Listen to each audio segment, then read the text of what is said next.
आज हामी चाहिँ दुबईको सबैभन्दा राम्रो र सुन्दर ठाउँ भएको डिजे सफारीमा आएका छौँ र हाम्रो चाहिँ थुप्रै केटाहरू नै आएको छन् र यति बेला हामी चाहिँ दुबईमा आएको छौँ दुबईको डिजे सफारीमा। यहाँ चाहिँ एकदम रमाइलो हुन्छ र धेरै साथीहरू घुम्न पाइन्छ। यस्तो आउँछ यस्तो है, यहाँ चाहिँ थुप्रै विदेश ठाउँबाट पनि आउँछ घुम्नको लागि।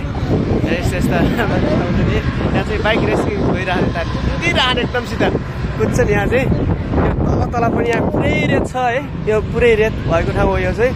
र यति बेला चाहिँ यहाँ चाहिँ रेस भइरहेछ। केटाहरू चाहिँ पुरा माटो हेर्नुहोस्, यस्तो माटो यस्तो पुर्र पारो हिँड्यो है टक्क लगाएर। हाम्रो के छ र यता मेडाम चाहिँ एउटा खतरनाक मेडाम आउनु लागेको छ। मेडामले चाहिँ अब के देखाउनुहुन्छ नि थाहा होइन, यस्तो मेडाम आउँछन् कि यहाँ चाहिँ हेर्नुहोस् है। मेडामजीको चाहिँ यो मेडाम चाहिँ अब कहाँको चिन्न छ कि होइन।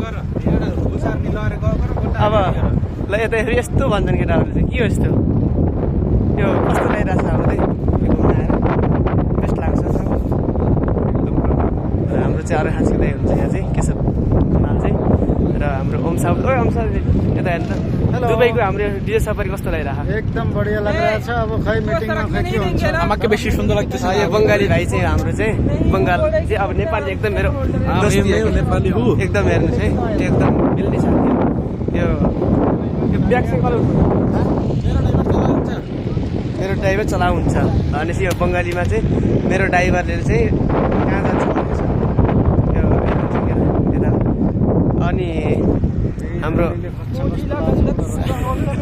केटाहरूले चाहिँ के भनिरहेको छ